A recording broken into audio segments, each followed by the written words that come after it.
in this book, Chorus, I wrote it almost entirely in a month, which I was not planning to do. I attended a residency in a very remote canyon in New Mexico, and I was actually brought in as a visual artist. And I did make visual art, but I got there and this thing started to happen where I wake up in the morning and I write. That's just what I kind of need to do. But the writing started to take not just like half an hour or an hour or an hour and a half. I would write for like 4 hours. And I didn't know why I was writing so much, but I knew I didn't want to stop it, and I would just write and write and write and write. And part of what would happen too is this was written during the height of lockdown in pandemic times. When I got to New Mexico, I literally couldn't interact with anyone because we didn't know if I was carrying the virus or if they were. And so there was zero interaction for a solid 2 weeks. So my only company was the place and the books that I had. And I had all these books spread out on this desk that had this gorgeous view of the canyon, looking up the canyon. And my process of daily writing started to include like opening up books and doing a process that's called bibliomancy, which is basically like opening up a book and being like random page on a random book, like what's here for me that I can kind of take out and take out of context and think about on its own as like a little gem. And I started doing that quite a bit as a way to kind of push the writing. When I didn't know what else to write, I would find someone else's words and use that as a seed to keep writing. So the title Chorus comes from this idea of multiple voices, and there are many, many, many voices in this book. It is not a book that is intended to be about me, although there are like personal things in the book. The me that exists in this book is very much a composite I and composite letter I.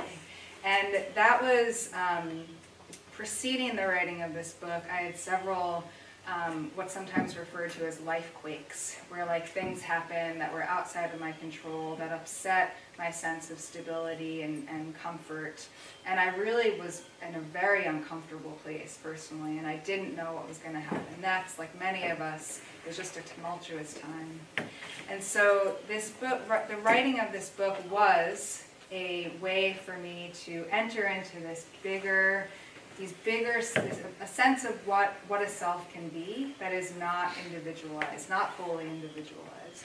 Does that mean that like I didn't still like wake up in the morning and brush my teeth, and that I didn't still, yeah, I still inhabited a body as an individual, but I think most of the messages that we receive culturally are oriented towards hyper-individuality in our culture.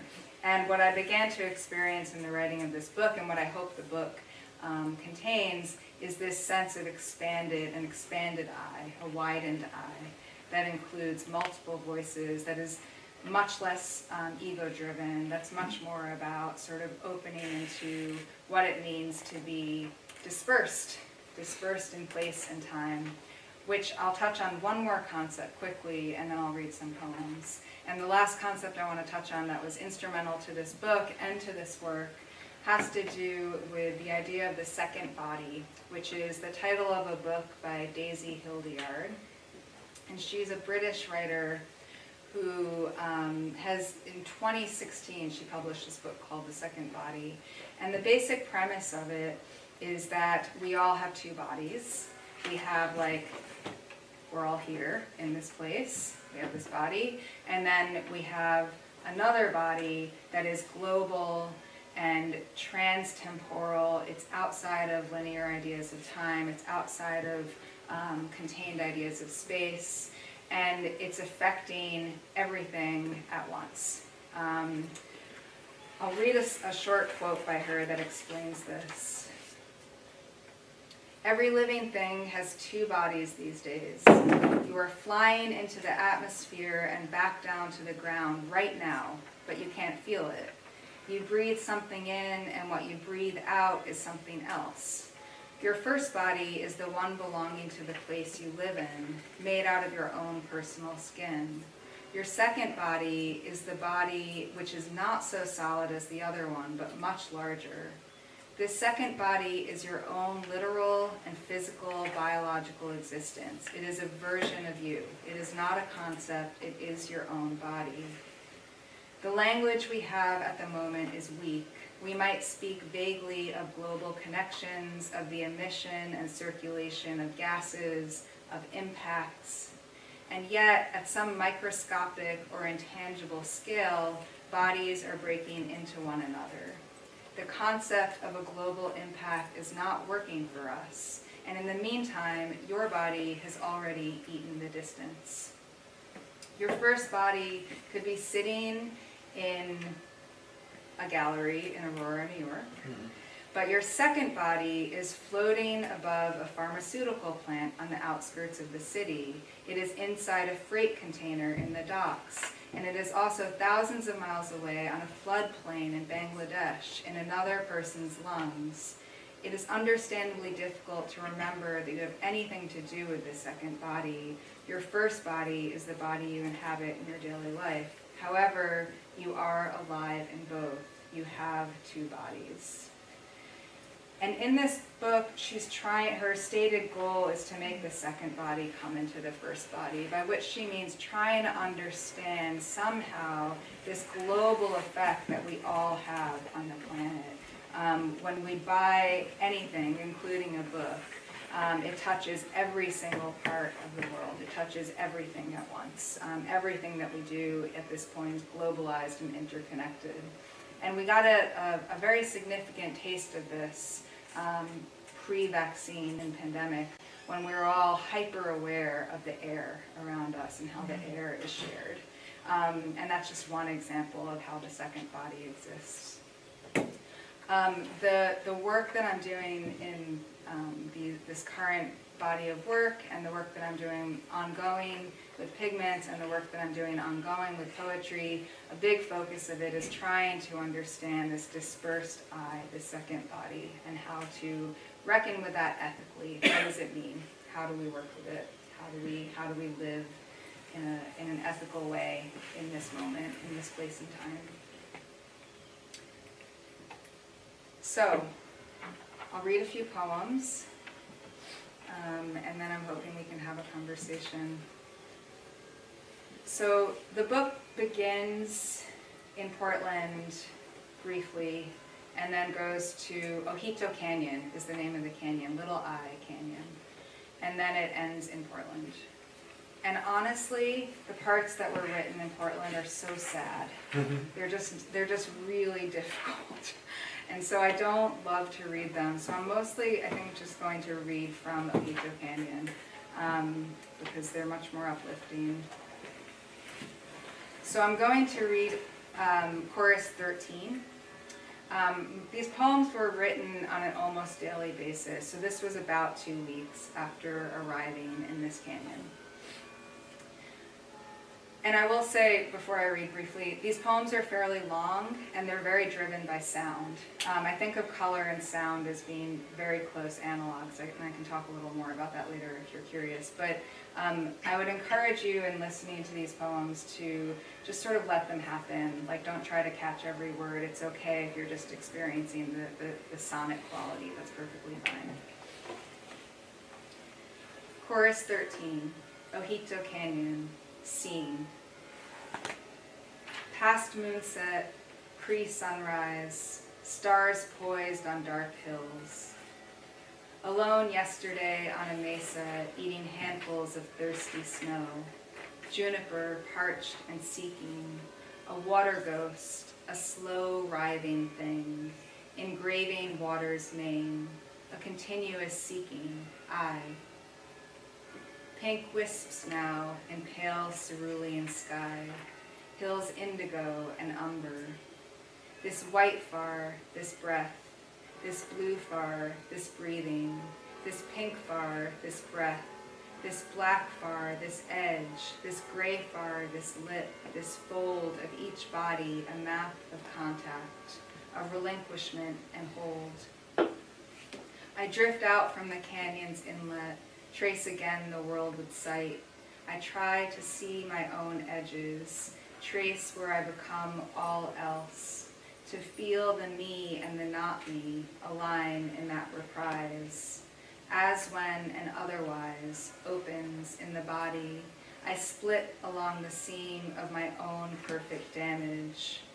Like a rock in a riverbed, cracked by water's scrutiny, water's dash, water's deletions, its radical excisions, its unsealing, its tunneling, its certain tongue, water's irregular questions, water's habitable script. Water's ears reeling, water's eyes contriving, bewildered, this slender breakage and drift. Glimpses are signatures, the ghosts live me. The flag in the valley maps the wind, like my eyes map the seam of me, moving. I was taught to sew seams in a second-story room, the smallest in the house, in a brownstone in Queens. Running my fingertips along the skeins of embroidery thread again and again to feel their silky colors touch my skin, listening to the spin of the black iron sewing machine spinning, spinning, and the closet with its torn plastic bags of fabric scraps, all potentials, no plan, just belief. My grandmother's beaten hands guiding the machine that could join or sunder, that could script a strong, pliant unity of two separate things or could tear into a hand, that could patch or puncture and must puncture in order to patch. No seam without the 1,000 tiny holes to hold the thread. The black thread, the white thread, the red thread, the green, tan, brown, violet, yellow, pink, the blue thread, the pale blue, the dark blue, thread to match the fabric it remade, stitches meant to be unseen. And unlike the stitches in a wound which vanish into skin's inherent holding, these stitches stayed, binding matter to itself, making folded form, to clothe and warm a body, to contain. I'll read chorus 30 and chorus 31 and end there. Chorus 31 is the one that's on the broadsides. Chorus 30, Ojito Canyon, stone, sea. The sky swells, droves of people die. Those less vulnerable ask, what about Thanksgiving? Each stone has unique, specific gravity, crystal form, tenacity, luster, cleavage. Each stone differently holds density, shape, survival, shine, breakage, how it breaks. Perfect in two directions at right angles to each other, perfect in one direction, a rhomboidal parting, very perfect, tastes like salt, prismatic, tabular, subtranslucent, adamantine, metallic, non-combustible. I place a small, unremarkable stone upon a grave. All my history and prediction, all my churn-bred sheen, doggedness born of bewilderment, trying to outwit my script. I can't. I'm back graveside with that stone, back with the Kaddish, the same prayer Rosalie couldn't remember while in the death camp. Though it's a prayer for the dead, death is never mentioned. It's a praise song for the gift of life, for having lived. You don't so much say it for the dead speak through you. You, the prayer, are proxy, portal for the dead you recall. Maybe it will seem odd to you to think of filling a solid mass with nothing. Blue arrives. I am arrived by blue. Wrung out and tired by my internal spin, I put my head squarely inside the noose spun by all that spinning. Nothing is going to happen, says the noose. Ein Sof, nothing, also a term for God. My eyes keep closing, so maybe I'll close my eyes. Outweighed by tiredness, I lie down on top of the covers, wrapped in the wool shirt, I count my breaths, try to anticipate nothing. I fail, get up, go to the kitchen, heat up old coffee. It explodes inside the microwave. All the book's pages flap open to wrong parts. My eyes keep closing. The heater isn't heating right. Retaliatory matter. The day is a splendor of latches and barbs. I'm being spit out. After decades of marriage, my friend wonders aloud, almost generously, with the remoteness of pure grief bestowed by the totality of her former husband's plunder. How can someone I thought I knew so well? It's been asked so many times before, but what do we ever know about another person? What have I ever known about another person? The not-self remains. The intimate heat, alien heat, and scent of particular skin. Maybe that's all that's knowable, so that's all that's ever known. Ferocious immediacy, sinew of feeling, a thread made of memory and sensory flare. Its mica bright sparkle for a moment, if we glance while looking also away. I wake 100 times each night, eyes swiveling, daring back the dark to see me. Unity, moorage, sewn in perforation, perfectly strewn. Life expectancy, a tempting thread to trace, but really the thread's length, shape, survival, shine, breakage, how it breaks, is visible only in who or what it punctures, how it becomes a seam. Chorus 31, Ojito Canyon, shapes and ideas so familiar to me that it hadn't occurred to me to put them down, which is a quote by Georgia O'Keeffe about her own drawings.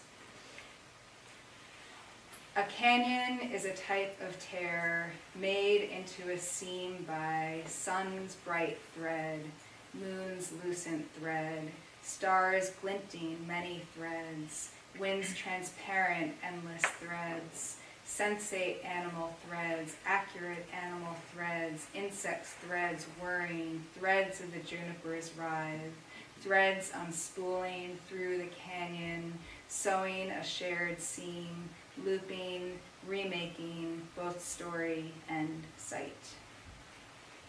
Thank you so much.